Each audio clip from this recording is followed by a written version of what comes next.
এক কর্মচারী নবীজির কাছে এই নবীজি সম্পর্কে বদনাম করছিল। তবে তখনই সত্যিটা জানার পর সেই লোক শাহাদা উচ্চারণ করেছিল। আশা করি ইনশাল্লাহ আমাদের বোনও শাহাদা দেবেন। আর আমি দোয়া করি আল্লাহ যেন তাকে হেদায়েত দান করেন। ভাই, আপনি খুব সুন্দর প্রশ্ন করেছেন। আর বললেন যে ইসলামের অতীত ইতিহাস খুবই গৌরবের। তারপর বলছেন স্বচ্ছতা থাকার প্রয়োজন আছে, বিশেষ করে মাদ্রাসাগুলোতে। কে আপত্তি করবে? আমি একমত ভাই, আমি সম্পূর্ণ একমত। কে বলছে যে স্বচ্ছতা থাকবে না? শুধু স্বচ্ছতাই নয়, আমি চাই অমুসলিম ছাত্রছাত্রীরা মাদ্রাসায় লেখাপড়া করুক। আমি এটাও জানি ভাই, আমি জানি আপনি এখানে মিডিয়ার কথাগুলো বলছেন, যে মিডিয়া বলছে যে মাদ্রাসাগুলো হলো সন্ত্রাসবাদের আখড়া। মিডিয়া বলছে, আপনি না, মিডিয়া। মাদ্রাসা আরবি শব্দটার অর্থ যেখানে শিক্ষা দেওয়া হয়, আরেকটা বিশ্ববিদ্যালয়ের মতো। স্কুল বলতে পারেন, কলেজ বলতে পারেন, ইউনিভার্সিটিও বলতে পারেন। তবে মিডিয়া মাদ্রাসাগুলোকে এমনভাবে তুলে ধরে, যদি কোনো মাদ্রাসায় যান আপনি সন্ত্রাসী হয়ে যাবেন। মিডিয়া বলে আপনি না। একটা প্রশ্ন করি, এই পৃথিবীর ইতিহাসে যে লোকটা সবচেয়ে বেশি মানুষ হত্যা করেছে সে হিটলার। সে পড়েছিল কোন মাদ্রাসায়? কোন মাদ্রাসা? হিটলার কোন মাদ্রাসার ছাত্র? তারপর দেখবেন যে মাফিয়া পৃথিবী জুড়ে চোরাচালান আর মাদক ব্যবসা করে। যদি একটা জরিপ করেন এইসব স্মাগলারদের, সেই সব লোকদের যারা জেলে যায়, যদি জরিপ করেন তাদের কতজন মাদ্রাসায় পড়েছে? কতজন? খুব কম থাকতে পারে, খুব কম। বেশিরভাগই ভার্সিটিতে পড়েছে। কোন ভার্সিটি? আধুনিক ভার্সিটি, স্কুল, কলেজ। তাহলে কি বলবেন স্কুল বন্ধ করে দাও? এটা কি বলবো যে আজ থেকে স্কুল কলেজ বন্ধ, বিএ পড়া বন্ধ, বিকম বন্ধ, বিএসসি বন্ধ? না, কারণ আমি তো স্কুলে পড়াশোনা করেছি। স্কুলে শেখানো হয় না যে ডাকাতি করবেন, চোরাচালানি করবেন, দেশের বিরুদ্ধে যুদ্ধ করবেন। এই লোকগুলো স্কুলে পড়াশোনা করেছে, কিন্তু তারা স্কুলগুলোর কুলাঙ্গার। আর হিটলারও হয়তো আধুনিক শিক্ষা পেয়েছিল। আমি নিশ্চিত তার স্কুল তাকে শেখায়নি যে তুমি 60 লক্ষ ইহুদিকে হত্যা করো। তাহলে বুঝতে পারছেন এরা কুলাঙ্গার। তবে সামগ্রিকভাবে দেখবেন যে এই দেশে প্রতি বছর হাজার হাজার ছাত্র মাদ্রাসা থেকে পাশ করে। নাদবা থেকে, দেওবন্দ থেকে হাজার হাজার ছাত্র। আপনি কি বলবেন এরা সবাই মানুষ মারছে? মোটেই তা নয়। মিডিয়া ব্যাপারটা এভাবে তুলে ধরছে। এখন দেখবেন সরকার মাদ্রাসাগুলোতে যাবে। গত বছর বা তার আগের বছর সরকার নাদবা মাদ্রাসায় গিয়েছিল। তারা মাদ্রাসায় গিয়ে একটা সার্চ ওয়ারেন্ট বের করলো। চেক করবে। কি চেক করবে? আর আলী মিয়া নাদভী রহমতুল্লাহ বললেন, ঠিক আছে আপনারা চেক করেন। তারা সেখানে কিছুই পায়নি। এখন হঠাৎ করে একদিন লাখে একবার, হাজার বারের মধ্যে একবার, কোটি বারের মধ্যে একবার হতে পারে সে মাদ্রাসা থেকে পাশ করার পরে কেউ বিপথে চলে গেছে। তার মানে এই না মাদ্রাসা সন্ত্রাস শেখায়। বরং দেখবেন যে সেই সব লোক যারা স্কুল থেকে পাশ করার পরে আধুনিক শিক্ষা ব্যবস্থায় কলেজে পড়ে, ইউনিভার্সিটিতে পড়ে, যেখান থেকে সার্টিফিকেট পায় বিএ, বিকম, ইঞ্জিনিয়ার, ডাক্তার, এরাই তুলনামূলকভাবে বেশি অন্যায় অপরাধ করে থাকে। আপনি যদি স্বচ্ছতার কথা বলেন, আমিও একমত। কোন মাদ্রাসায় এই কথা বলবে না যে আপনারা এখানে চেক করবেন না। আমাদের মাদ্রাসাগুলো উন্মুক্ত। আমাদের স্কুলে আমরা শেখাই মাশাআল্লাহ, বিভিন্ন ধর্মের উপর শিক্ষা দেই। আমার ছাত্ররা আমার স্কুলের, তারা সাধারণ হিন্দুদের চাইতে হিন্দু ধর্ম সম্পর্কে বেশি জানে, খ্রিস্টান ধর্ম সম্পর্কে বেশি জানে সাধারণ খ্রিস্টানদের চাইতে, ইসলাম ধর্ম সম্পর্কে বেশি জানে সাধারণ মুসলিমদের চাইতে। কারণ এখানে সব ধর্মের উপর গুরুত্ব দেওয়া হয়। তাহলে ভাই, আপনি যদি স্বচ্ছতার কথা বলেন, আমি একমত, আপনার সঙ্গে আছি। এ কথা আপনাকে কেউ বলবে না, আমাদের পরীক্ষা করতে পারবেন না। আসেন, তবে নিন্দা করবেন না, নেগেটিভ মেন্টালিটি নিয়ে আসবেন না, খোলা মনে আসেন। কে জানে আল্লাহ হয়তো আপনাকে হিদায়াত করবেন, হয়তো সত্যিটা জানতে পারবেন। হ্যাঁ ভাই, আমি এখানে যেটা বলতে চাচ্ছি যে অমুসলিমরা তারা মাদ্রাসায় এসে নিজের চোখে দেখে যাবে। আমি স্বচ্ছতা বলতে এটাই বোঝাতে চেয়েছি, যাতে করে মানুষের মনে কোনো সন্দেহ না থাকে যে মাদ্রাসায় খারাপ কাজ হচ্ছে, সন্ত্রাসী বানানো হচ্ছে। ভাই খুব সুন্দর প্রশ্ন করেছেন। মাদ্রাসাগুলোকে স্বচ্ছ বানাবো যাতে অমুসলিমরা এসে পড়তে পারে। ভাই, প্রথমে আমন্ত্রণ জানাচ্ছি আপনাকে, আপনার ছেলে মেয়েদের আইআরএফে আসেন। আমি আপনাকে আমন্ত্রণ জানাচ্ছি। আর ইসলামিক রিসার্চ ফাউন্ডেশনে একটা লাইব্রেরি আছে। এই লাইব্রেরিটা গোটা ইন্ডিয়ার মধ্যে বিভিন্ন ধর্মগ্রন্থের সংগ্রহের দিক থেকে একটা প্রথম শ্রেণীর লাইব্রেরি।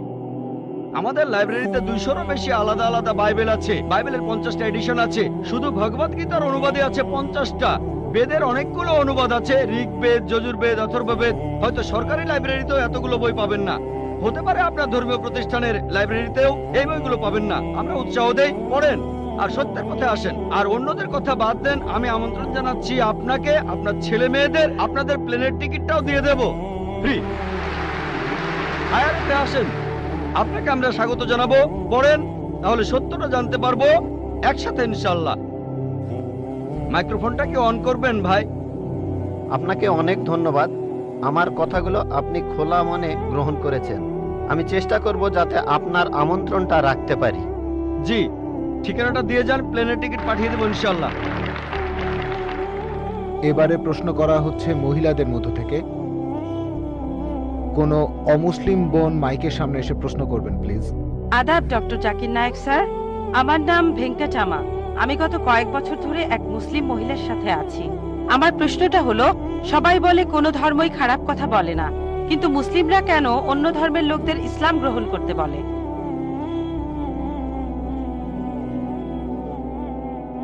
বোন, আপনি বললেন যে আপনি একটা মুসলিম পরিবারের সঙ্গে থাকেন অনেক বছর ধরে, তারপর বললেন যে সব ধর্মে ভালো সব কথা থাকে, কিন্তু মুসলিমরা আমাকে ইসলাম গ্রহণ করতে বলে কেন? পয়েন্ট নাম্বার 1, অন্য যেসব ধর্ম আছে সেগুলো যা বলে তার বেশিরভাগ কথাই ভালো, তবে ইসলাম ভালো কথা বলার পাশাপাশি আপনাকে দেখাবে কিভাবে সেটা অর্জন করতে হয়। আমি উদাহরণও দিয়েছি, সব ধর্মই বলে চুরি করো না, ইসলাম একই কথা বলে, তবে ইসলাম দেখিয়ে দেয় কিভাবে সেই অবস্থানে যাবেন যেখানে কেউ চুরি করে না। যাকাত দেন, সাহায্য করেন, এরপর কেউ চুরি করলে তার হাত কেটে ফেলেন, তাহলে চুরি করা বন্ধ হয়ে যাবে, কোনো অপরাধ থাকবে না। এজন্যই আমি বলেছিলাম যে ইসলাম ভালো কথা বলার পাশাপাশি আপনাকে দেখিয়ে দেবে কিভাবে সেটা অর্জন করতে হয়। 2 নম্বর পয়েন্ট, আমি বিভিন্ন ধর্মের একজন ছাত্র হিসেবে বলছি, যদি আপনি হিন্দু ধর্মগ্রন্থগুলো মেনে চলেন, মনে হয় আপনি হিন্দু, যদি হিন্দু ধর্মগ্রন্থগুলো মেনে চলেন, যদি একজন ভালো হিন্দু হন, আপনাদের ধর্মগ্রন্থই বলছে ঈশ্বর মাত্র একজন। আমার লেকচারে অনেক হিন্দু ধর্মগ্রন্থের উদ্ধৃতি দিয়েছি, এক ঈশ্বর। আপনাদের ধর্মগ্রন্থ বলছে মূর্তি পূজা করবে না। ভগবদ্গীতার 7 অধ্যায়ের 20 অনুচ্ছেদ বলছে জাগতিক আকাঙ্ক্ষা যাদের বুদ্ধিকে আচ্ছন্ন করে রেখেছে তারা নকল ঈশ্বরের পূজা করে, তারা মূর্তি পূজা করে। এক ঈশ্বরে বিশ্বাস করতে হবে। আজকে আমার লেকচারে বলেছিলাম বিশ্বাস করতে হবে অন্তিম ঋষিকে, কল্কি অবতার, যার বাবার নাম হবে বিষ্ণু ইয়াস আব্দুল্লাহ, তার মায়ের নাম হবে সুমতি আমিনা। তিনি জন্মগ্রহণ করবেন শাম্বালা নামের গ্রামে মক্কা। তিনি জন্মাবেন শাম্বালা শহরের প্রধানের ঘরে, মক্কার প্রধানের ঘরে। তিনি হবেন পুরো মানুষ জাতির পথপ্রদর্শক। তিনি আলোকপ্রাপ্ত হবেন রাতের বেলায় একটা গুহায়। তিনি উত্তর দিকে গিয়ে আবার ফিরে আসবেন। ঈশ্বর তাকে 8টা গুণ দেবেন। তিনি হবেন পৃথিবীর সব মানুষের পথপ্রদর্শক। তিনি একটা ঘোড়ায় চড়বেন, ডান হাতে থাকবে একটা তরবারি, 4 জন সহচর থাকবে তাকে বিভিন্ন সময় ফেরেশতাগণ সাহায্য করবেন। এরকম আরো অনেক অনেক। এই মানুষটা কে? যদি ভালো হিন্দু হয়ে থাকেন তাহলে আপনি এই অন্তিম ঋষিকে বিশ্বাস করবেন, তা না হলে আপনি ভালো হিন্দু নেই। যদি ভালো হিন্দু হয়ে থাকেন তাহলে এক ঈশ্বরে বিশ্বাস করবেন, তাহলে আপনি মূর্তি পূজা করবেন না। নাতাস্তি প্রতিমা আস্তি, মহান ঈশ্বর, তার কোনো প্রতিমা নেই, তার কোনো প্রতিমূর্তি নেই, তার কোনো ছবি নেই, তার কোনো ফটোগ্রাফ নেই, তার কোনো ভাস্কর্য নেই। আর আমি বিতর্ক করেছি পণ্ডিতদের সাথে, হিন্দু পণ্ডিত, উনারা শঙ্করাচার্য অনেক, সেখানে আমি কথা বলেছি। কোন শঙ্করাচার্যই আমাকে বলেননি ভাই আপনি ভুল বলেছেন, কেউ না। একটা বিতর্ক করেছিলাম শ্রী শ্রী রবিশঙ্করের সাথে 21শে জানুয়ারিতে। তিনি ইন্ডিয়ায় হিন্দুদের মাঝে খুবই জনপ্রিয় গুরু, আর্ট অফ লিভিং। আমি তাকে বলেছিলাম আর্ট অফ লিভিং এর শ্রেষ্ঠ বই হলো এই পবিত্র কোরআন। আমি তাকে মুসলিমদের এই আর্ট অফ লিভিং এ আমন্ত্রণ জানিয়েছিলাম। আমরা সংখ্যায় এখন 130 কোটি, 130 কোটি মুসলিম। আমি তাকে আমন্ত্রণ জানিয়েছিলাম যদি তিনি ধর্মগ্রন্থগুলো মানেন, তিনি বেদের উপরে একজন বিশেষজ্ঞ, তাকে এটা মানতেই হবে। একইভাবে বোন, আপনাকে বুঝতে হবে অন্য সব ধর্মগ্রন্থগুলো হয়তো আল্লাহর বাণী আপনি বলছেন, সময় বদলানোর সাথে সাথে সেগুলোও কিন্তু বদলে গেছে। স্বামী বিবেকানন্দ বলেছেন বেদের 99%ই হারিয়ে গেছে, বাকি যে 1% আছে সেটা আমাদের কঠোরভাবে মানতে হবে। কঠোরভাবে মানে অন্তিম ঋষিকেও মানতে হবে। তাহলে কঠোরভাবে মানলে আপনি মুহাম্মদ সাল্লাল্লাহু আলাইহি ওয়াসাল্লামকেও মানবেন, আপনি কোরআনকেও মানবেন। আর আমি আপনাকে এখানে আমন্ত্রণ জানাচ্ছি, এই শান্তির ধর্মে আমন্ত্রণ জানাচ্ছি, যাতে করে আপনি আল্লাহর কাছাকাছি আসতে পারেন।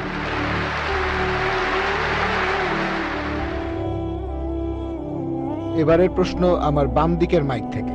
ইসলাম ধর্মে পাপের সংজ্ঞাটা কি? পাপের প্রকারভেদগুলো কি? আর এই পাপের সাথে হিন্দু আর খ্রিস্টান ধর্মের যে পাপের কথা বলা হয়েছে তার পার্থক্য কি? ধন্যবাদ। ভাই, আপনি প্রশ্ন করলেন যে ইসলাম ধর্মে পাপের সংজ্ঞাটা কি, আর হিন্দুইজম বা খ্রিস্টান ধর্মের পাপের সাথে এর পার্থক্যটা কোথায়। এক কথায়, পাপ মানে আল্লাহর আদেশগুলো অমান্য করা। আল্লাহ আমাদের নির্দেশ দিয়েছেন, যদি তার বিরুদ্ধে যান সেটাই পাপ। যেমন ধরেন, আল্লাহ তাআলা বলেছেন তোমরা প্রার্থনা করো, যদি প্রার্থনা না করেন তাহলে পাপ করছেন। আল্লাহ তাআলা বলেছেন তোমরা মদ খেও না, যদি মদ খান তাহলে পাপ করছেন। তাহলে আল্লাহ তাআলার আদেশ অমান্য করা, এক কথায় সেটাই পাপ। আর সব ধর্মে পাপের সংজ্ঞাটা এটাই। হিন্দু আর খ্রিস্টান ধর্ম একই কথা বলছে। আশা করি উত্তরটা পেয়েছে। এবারের প্রশ্ন আমার বাম দিকের মাইক থেকে। আমি অ্যান্টনি, আমি ফিলোসফির একজন ছাত্র। আপনার লেকচার থেকে আজকে যেটা শিখলাম যে সব ধর্মই বলে এমন সব কথা যেগুলো কমন, আর এমনকি মোহাম্মদও কমন, সব ধর্মেই আছে। কিন্তু পবিত্র কোরআনটা কোন দিক থেকে আলাদা? কোরআন এমন কি বলছে যেটা অন্য ধর্মে বলা নেই? যেমন ধরেন মোহাম্মদ, তার কথা সব ধর্মের বইতেই তো বলা হয়েছে। ভাই, খুব সুন্দর প্রশ্ন করেছেন। আপনি বললেন যেটা কমন সেটা মেনে চলতে। সব ধর্মগ্রন্থই বলে মুহাম্মদের কথা, আর কোরআনও বলছে মুহাম্মদের কথা। এখানে নতুন কি আছে? খুবই সুন্দর প্রশ্ন। অন্য সব ধর্মই বলে যে পরবর্তীতে একজন নবী পৃথিবীতে আসবেন, আর বাইবেলও বলছে। আপনি তো খ্রিস্টান, সম্ভবত আপনি পবিত্র বাইবেল পড়ছেন। গসপেল অফ জন 16 নম্বর অধ্যায়ের 12 নম্বর থেকে 14 অনুচ্ছেদে আছে, ঈসা আলাইহিস সালাম শিষ্যদের বলছেন, আমি তোমাদের অনেক কথা বলতে চাই, কিন্তু তোমরা এখন সেটা বুঝতে পারবে না, কারণ যখন সত্যের আত্মা তোমাদের সামনে আসবে সে তোমাদের সত্যের পথে নিয়ে যাবে। আর সে তার নিজের কথা বলবে না, যা শুনবে সে কথাগুলোই বলবে। সে তোমাদের ভবিষ্যতের কথা বলবে, সে আমাকে মহিমান্বিত করবে। তার মানে সব ধর্মগ্রন্থ, হিন্দু, পার্সি, বৌদ্ধ, ইহুদি, খ্রিস্টান, সবাই বলছে একজন নবী পৃথিবীতে আসবেন, একজন নবী আসবেন। কিন্তু কোরআন বলছে ইনিই সেই নবী যার উপর কোরআন নাজিল হয়েছে। সেই নবী চলে এসেছেন। যখন আপনি ক্লাস 1-এ পড়ছেন, আপনার স্কুলে সবার উপরে ক্লাস 10, তারপর ক্লাস 2-তে উঠলেন, তখনও লক্ষ্য ক্লাস 10, তারপর ক্লাস 3-তে উঠলেন, তখনও ক্লাস 10ই লক্ষ্য। এখানে শুধু স্কুলের কথা বলছি। Class 5, class 6, class 7, class 8, class 9, তারপর ক্লাস 10-এ উঠলেন, তারপর এসএসসি পরীক্ষা দেবেন, ঠিক? তার মানে এই না যে ক্লাস 1 আর ক্লাস 10 এর পড়াশোনা এক। আপনি ক্লাস 10 এর জন্য প্রস্তুতি নিচ্ছেন। প্রস্তুতি নেওয়া হয়েছে 1400 বছর আগে।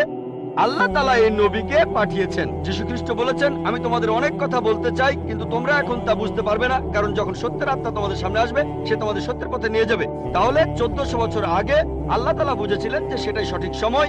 এখন পৃথিবীর মানুষ এই কথাগুলো বুঝতে পারবে, অর্থাৎ পবিত্র কোরআন। অন্যান্য সব ধর্মগ্রন্থে কথা বলা হয়েছে যে মহান ঈশ্বর একজন। বর্ণনাগুলো হয়তো আলাদা। সব ধর্মগ্রন্থই বলছে এক স্রষ্টার কথা। আমরা মানব নবীদের আর চূড়ান্ত নবী মুহাম্মদ সাল্লাল্লাহু আলাইহি ওয়াসাল্লামকে। সারমর্মটা হচ্ছে একই, বর্ণনাগুলো হয়তো আলাদা। আর পবিত্র কোরআনে সূরা মাইদা 3 নম্বর আয়াতে বলা হয়েছে, আজ এই দিনে আমি তোমাদের দিন পূর্ণাঙ্গ করলাম, তোমাদের দিন মনোনীত করলাম ইসলাম, তোমাদের প্রতি আমার অনুগ্রহ সম্পূর্ণ করলাম পুরো মানব জাতির জন্য। পবিত্র কোরআন নাজিল হওয়ার পর নতুন কিছু যোগ করা যাবে না, কোনো কিছু বাদ দেওয়া যাবে না। আমি এই কথা আগেও বলেছি। আপনারা তো বলেন ওল্ড টেস্টামেন্ট আর নিউ টেস্টামেন্ট, পবিত্র কোরআন হলো লাস্ট টেস্টামেন্ট। তাহলে পার্থক্যটা হলো এই পবিত্র কোরআন হলো শেষ কিতাব, আল্লাহ তাআলার নাজিলকৃত লাস্ট টেস্টামেন্ট। আপনারা বলেন ওল্ড টেস্টামেন্ট আর নিউ টেস্টামেন্ট। পবিত্র কোরআন হলো লাস্ট টেস্টামেন্ট। অন্য সব ধর্মগ্রন্থ সেগুলো বলছে একটা বইয়ের কথা। পবিত্র কোরআন মুহাম্মদ সাল্লাল্লাহু আলাইহি সাল্লামের ক্ষেত্রে একই কথা। অন্য ধর্মগ্রন্থ বলে যে নবী মুহাম্মদ আসবেন। ইসলাম আমাদের শেখায় আল্লাহ নবীর কাছে যে কিতাব নাজিল করেছেন আর আমাদের নবীজির হাদিসের মাধ্যমে, এটাই হলো চূড়ান্ত ধর্ম পুরো মানুষ জাতির জন্য। আদম আলাইহিস সালাম থেকে প্রথম মানুষটা থেকে শেষ দিন পর্যন্ত এখনো আছে, শেষ পর্যন্ত থাকবে। অন্য সব ধর্মই বলছে এক ঈশ্বরের কথা, বলছে যে শেষ নবী আসবেন। আপনাকে এটা মানতে হবে, এটা মানতে হবে, প্রয়োগ করতে হবে, তাহলে সত্যিকারের খ্রিস্টান হতে পারবেন। সেজন্য আমি বলি, ইসলাম আর খ্রিস্টান ধর্মের সাদৃশ্যের উপর আমি একটা লেকচার দিয়েছিলাম। সেখানে প্রমাণ করেছি যে মুসলিমরা আমরা খ্রিস্টানদের চাইতে অনেক বেশি খ্রিস্টান। খেয়াল করে দেখবেন আমরা যীশু খ্রিস্টকে সাধারণ খ্রিস্টানদের চাইতে অনেক বেশি মানি। আমার ভিডিও ক্যাসেট দেখতে পারেন, ইসলাম ও খ্রিস্টান ধর্মের সাদৃশ্য। এবারের প্রশ্ন আমার বাম দিকের মাইক থেকে। স্যার, আমার নাম এল রবিশঙ্কর শ্রীধর। আমি বর্তমানে বিইডি কলেজের প্রিন্সিপাল হিসেবে আছি। আমি অন্য ধর্মগ্রন্থগুলো পড়েছি, যেমন বাইবেল, কোরআন, হাদিস ইত্যাদি। এছাড়াও আমি মুসলমানদের নামাজ পড়ার নিয়মও শিখেছি। স্যার, একটা হাদিস বলা আছে, নবীজি সাল্লাল্লাহু আলাইহি সাল্লাম এক সিরিয়ানকে বলেছেন যে ধর্ম বদলানোর দরকার নেই, আর তুমি কালিমাও বলো না, তখন প্রয়োজন ছিল। তবে এখন দেখি যে পৃথিবী অনেক বদলে গেছে, আমাদের সামাজিক অবস্থান বদলেছে, এছাড়া আমাদের সমাজও বদলেছে। আর একটা ব্যাপার জানতে চাচ্ছি, এমন কি কোনো রকম ছাড় দেয়া আছে যদি কেউ ইসলাম পালন করতে চায়?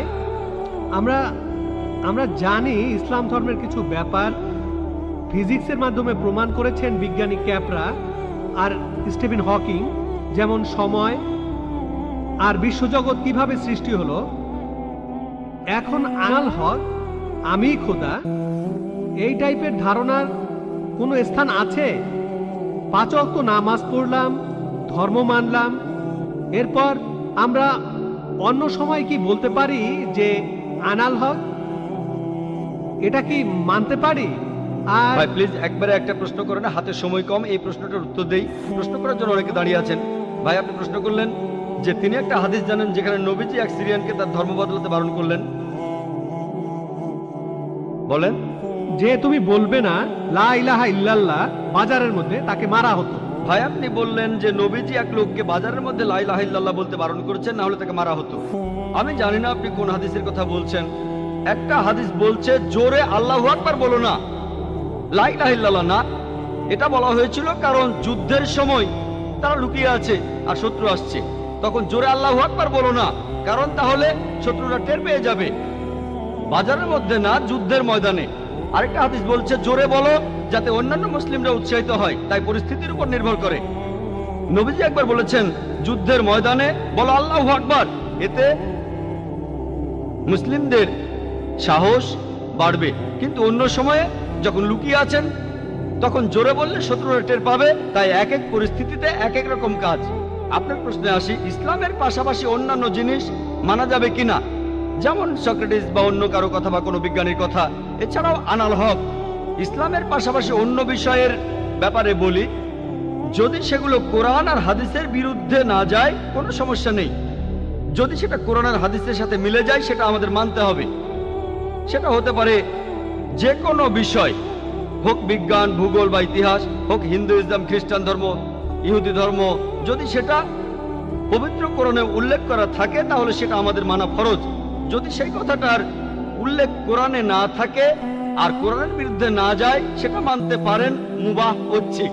কিন্তু যদি সেই কথাটা কোরআনের বিরুদ্ধে যায় সেটা হারাম, সেটা নিষিদ্ধ। এই তিনটা হতে পারে, তিনটা ফলাফল পাবেন। আপনি বললেন যে ইসলাম তৌহিদে বিশ্বাস করে, 5 ওয়াক্ত নামাজ। ইসলাম আনাল হকে বিশ্বাস করে কিনা? আনাল হক নিজেকে আল্লাহ দাবি করা, এটা শিরক, এটা তৌহিদের বিরুদ্ধে যায়। এটা বলতে পারেন না যে আপনি তৌহিদও মানেন আবার একাধিক ঈশ্বরে বিশ্বাস করেন। আপনি তৌহিদ মানেন আবার বলছেন আমি আল্লাহ, দুটো আসলে বিপরীত।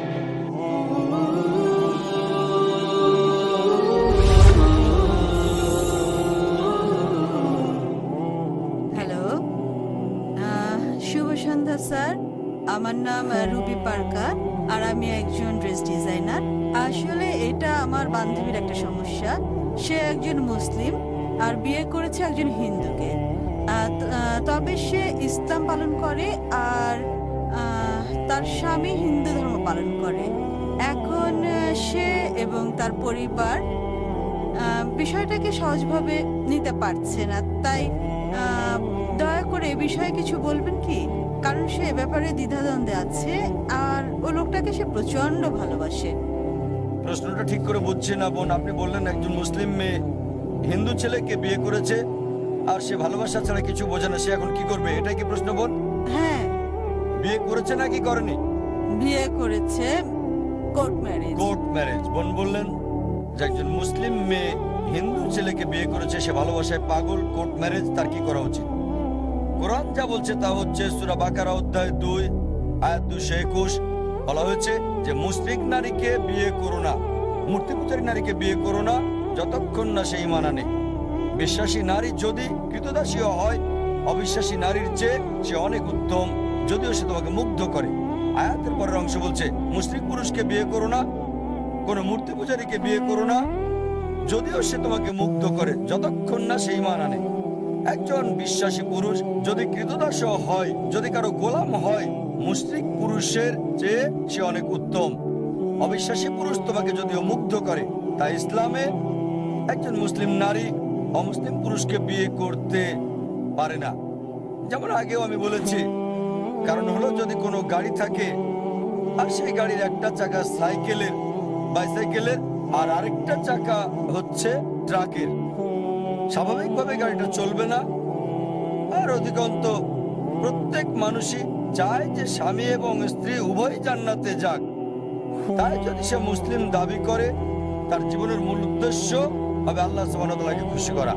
যেমন আমি বলেছি যে কোরআন বলছে সূরা নিসা অধ্যায় 4 আয়াত 48, সূরা নিসা অধ্যায় 4 আয়াত 116, আল্লাহ যে কোনো গুনাহ ক্ষমা করবেন, তবে শিরক করার গুনাহ, তার সাথে শরীক করার গুনাহ তিনি কখনোই ক্ষমা করবেন না। সুতরাং কিভাবে সে এমন জীবন সঙ্গী বেছে নিতে পারে যার উদ্দেশ্যই ভিন্ন?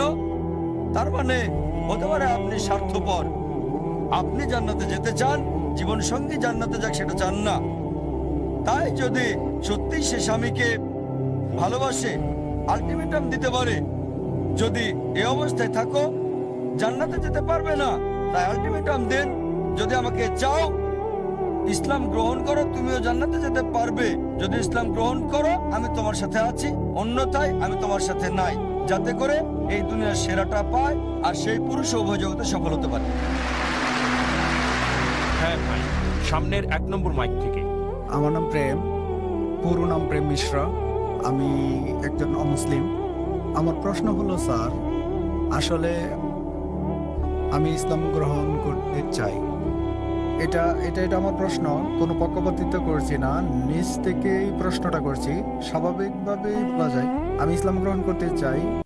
তবে ভালো মুসলিম মানে কিভাবে, আসলে ভালো মুসলিম কে বা কারা, এই জন্য আসলে জানতে চাচ্ছি। ভাই যদি শুনতে ভুল না করে আপনি ইসলাম গ্রহণ করতে চান আর জানতে চান আসল মুসলিম কি, হ্যাঁ, কিভাবে ভালো মুসলিম হওয়া যায়। কিভাবে ভালো মুসলিম হবেন? ভাই ভালো মুসলিম হতে হলে, মুসলিম মানে যে নিজের ইচ্ছাকে আল্লাহর কাছে সমর্পণ করে। তাই যদি আপনার ইচ্ছাকে আল্লাহর কাছে সমর্পণ করেন আপনি মুসলিম। নিজের ইচ্ছাকে আল্লাহর কাছে সমর্পণের মানে আপনাকে মানতে হবে আল্লাহ এক, আল্লাহ ছাড়া আর কেউ ইবাদতের যোগ্য নাই। বিশ্বাস করতে হবে মুহাম্মদ ইসলাম সর্বশেষ এবং চূড়ান্ত নবী। আর যখন আপনি কোরআন পড়বেন, যা আমি আগে লেকচারে বলেছি, এটা সর্বশেষ এবং চূড়ান্ত নির্দেশিকা বই মানব জাতির জন্য। তাই যদি কোরআন পড়েন এবং আমল করেন, আল্লাহর নির্দেশ মেনে চলেন, যদি বিরত থাকেন যেগুলো আল্লাহ নিষেধ করেছেন সেগুলো থেকে, তাহলে আপনি একজন সত্যিকারের মুমিন হতে পারবেন। আর আরেকটা বিষয়, স্যার আমার সম্পূর্ণ পরিচয়টা কি বদলাতে হবে, যেটা আমার অমুসলিম অবস্থায় ছিল? আপনার নাম, এটা বাধ্যতামূলক কিনা তিনি জিজ্ঞেস করছেন। নাম পরিবর্তন করা বাধ্যতামূলক কিনা মুসলিম হওয়ার পর? না, এটা বাধ্যতামূলক না, তবে চাইলে করতে পারেন। তাই নাম পরিবর্তনটা বাধ্যতামূলক না, যদি সেটা শিরকের সাথে যুক্ত না থাকে, যদি আপনার নামে কোনো শিরক না থাকে, কোনো মূর্তি পূজা ইত্যাদি। তবে যেটা হতে পারে, আপনার আগের নামও থাকতে পারে অথবা নতুন নাম নিতে পারেন। তবে মুসলিম হিসেবে যদি গর্ব করেন, আমি বলবো মুসলিম নাম রাখতে, যাতে লোকজন আপনাকে চিনতে পারে। যেমন কেউ ডাক্তার হলে তখন ক্রস চিহ্ন রাখে, মানুষকে জানাতে যে সে একজন ডাক্তার। একইভাবে বাধ্যতামূলক না যে নাম বদলাতেই হবে, তবে যদি বদলান সেটা উত্তম, মানুষ জানবে যে আপনি মুসলিম। আমার প্রশ্ন হচ্ছে, আপনি কি এখন ইসলাম গ্রহণ করবেন? জি স্যার। আপনি কি বিশ্বাস করেন আল্লাহ এক? হ্যাঁ। আপনি কি বিশ্বাস করেন মূর্তি পূজা নিষিদ্ধ? হ্যাঁ স্যার। আচ্ছা, আপনি কি বিশ্বাস করেন নবী মুহাম্মদ হলেন সর্বশেষ এবং চূড়ান্ত নবী? হ্যাঁ স্যার। কেউ কি আপনাকে ইসলাম গ্রহণ করতে বাধ্য না করেছে? স্যার, অবশ্যই না। কোন অর্থনৈতিক চাপ? না স্যার। কোন শারীরিক চাপ? না স্যার। কারণ কাউকে জোর করে ইসলাম ধর্ম গ্রহণ করানো, ইসলাম ধর্মে এটা নিষিদ্ধ। কাউকে জোর করে ইসলাম গ্রহণ করানো ইসলাম ধর্মে একটা নিষিদ্ধ হওয়ার পাশাপাশি আমাদের দেশেও একটা নিষিদ্ধ। ইন্ডিয়াতে যে কোনো ধর্ম গ্রহণ করার জন্য বাধ্য করা নিষিদ্ধ, স্বেচ্ছায় হতে পারবে। যদি ইসলাম গ্রহণ করতে চান কেউ আপনাকে বাধা দিতে পারবে না, এমনকি রাষ্ট্রও পারবে না সেটা। তাই যদি ইসলাম গ্রহণ করতে চান আমি বলবো আমার সাথে বলেন, ঠিক আছে? ঠিক আছে স্যার। আশহাদু আল্লাহ ইলাহা ইল্লাল্লাহ ওয়া আশহাদু আন্না মুহাম্মাদান আবদুহু ওয়া রাসূলুহু। আমি সাক্ষ্য দিচ্ছি, আবার বলবেন স্যার। আমি সাক্ষ্য দিচ্ছি আমি সাক্ষ্য দিচ্ছি যে যে কোনো কোনো ঈশ্বর নেই ঈশ্বর নেই আল্লাহ ছাড়া, আল্লাহ ছাড়া, এবং এবং নবী মুহাম্মদ নবী মোহাম্মদ সাল্লাল্লাহু আলাইহি সাল্লাম সাল্লাল্লাহু আলাইহি সাল্লাম হলেন হলেন বান্দা বান্দা এবং রাসূল এবং রাসূল আল্লাহর। আল্লাহ। মাশাআল্লাহ, ভাই এখন মুসলিম। ধন্যবাদ। আমি আপনাকে মঞ্চে আহ্বান করছি কোরআনের একটা কপি নিয়ে যাওয়ার জন্য, যাতে ভালো আমলকারী মুসলিম হতে পারেন সেজন্য কোরআনের একটা কপি উপহার দিতে চাচ্ছি। ভলান্টিয়ার ভাইদের অনুরোধ করব কোরআনের একটা কপি এখানে দিয়ে যেতে। ভাই আপনি মঞ্চে আসেন প্লিজ। আমি আপনাকে কোরআনের একটা অনুবাদ কপি দিতে চাই, যাতে আপনি একজন ভালো আমলকারী মুসলিম হতে পারেন।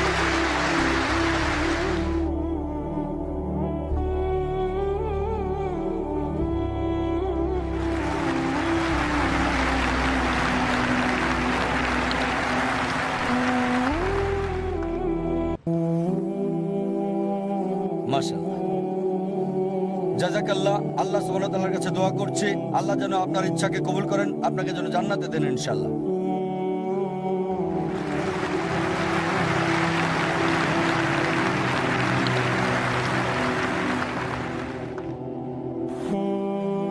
এইমাত্র ডাক্তার জাকির নায়েক এখানে এক বক্তৃতা রেখেছেন। এখানে যত লোক তার এই বক্তৃতা শোনার জন্য এসেছেন তাদের সবার জন্য আমি আল্লাহর কাছে প্রার্থনা করি যেন তাদের সকলের পরিবার পরিজন যেন সুখী থাকে। ঈশ্বর এখানে আছেন কেবলমাত্র ভালো কিছু করার জন্য, আর জাকির হোসেনও এখানে কেবলমাত্র ভালো কিছু করার জন্যই আছেন। আচ্ছা, আমি এখন, আমার নাম নারায়ণ ভেঙ্কটাশ আইয়ার, দাঁড়াইতে থাকি। আমি একজন হিন্দু, কিন্তু আমি কোরআনকে মানি, বাইবেলকে মানি, গীতাকে মানি। আমি সবাইকে সমান মনে করি, কিন্তু আমি ডাক্তার সাহেবকে এটা জিজ্ঞেস করতে চাচ্ছি যে শেখ, সৈয়দ, মোল্লা, পাঠান নাম কেন রেখেছে? ব্রাহ্মণ, ক্ষত্রিয়, চণ্ডাল, শূদ্র নাম কেন রেখেছে? এটার উত্তর এখনই চাচ্ছি। ভাই প্রশ্ন করার আগে বললেন যে এখানে শত শত হাজার হাজার লাখ লাখ মানুষ এসেছেন আর কামনা করলেন সবার জন্য শান্তি। তারপর বললেন যে ডাক্তার জাকির নায়েক এখানে এসেছেন ভালো কথা বলতে, আর প্রশ্ন করলেন যে আপনি হিন্দু, তবে কোরআন পড়েছেন, বিশ্বাস করেছেন, বাইবেল বিশ্বাস করেন, বেদ বিশ্বাস করেন, আর প্রশ্ন করলেন যে কেন এই সব পাঠান, শেখ, মোল্লা, ব্রাহ্মণ, ক্ষত্রিয় ইত্যাদি। এখন আপনার প্রশ্নের ব্যাপারে বলি, কেন এই সব পাঠান, শেখ, মোল্লা? এগুলো পারিবারিক নাম। শুধুমাত্র একজন লোক শেখ অথবা মোল্লা বা পাঠান, এগুলো একজন থেকে শ্রেষ্ঠ করেন আরেকজনের উপরে। কোরআন বলছে সূরা হুজুরাত অধ্যায় 49 আয়াত 13, يا أيها الناس إنا خلقناكم من ذكر وأنثى وجعلناكم شعوبا وقبائل لتعارفوا إن أكرمكم عند الله أتقاكم إن الله عليم خبير। হে মানব জাতি, আমি তোমাদের সৃষ্টি করেছি এক জোড়া পুরুষ এবং নারী থেকে, আর জাতি এবং গোত্রে বিভক্ত করেছি যাতে করে একে অপরকে চিনতে পারো, একে অপরকে ঘৃণা করবে না। সেই বেশি সম্মানিত আল্লাহ সুবহানাহু ওয়া তাআলার কাছে যার রয়েছে তাকওয়া। বিচারের মাপকাঠি আল্লাহ সুবহানাহু ওয়া তাআলার কাছে এটা লিঙ্গ না, জাতি না, বর্ণ না, বয়স না, সম্পদ না, সেটা তাকওয়া, খোদাভীরুতা আর সৎকর্ম। কেবল একজন মোল্লা বা খান পরিবার বা শেখ পরিবারে জন্মগ্রহণ করলে সে জান্নাতে যাবে না, তাকে জান্নাতে নিয়ে যাবে তাকওয়া, সৎকর্ম, ন্যায়পরায়ণতা। এটাই ইসলামিক দৃষ্টিভঙ্গি। আর হিন্দু দর্শনে বেদ বলছে সর্বশক্তিমান ঈশ্বর মাথা থেকে সৃষ্টি করেছেন ব্রাহ্মণ, বুক থেকে ক্ষত্রিয়। ব্রাহ্মণরা উঁচু জাতের, ক্ষত্রিয়রা যোদ্ধা জাতি।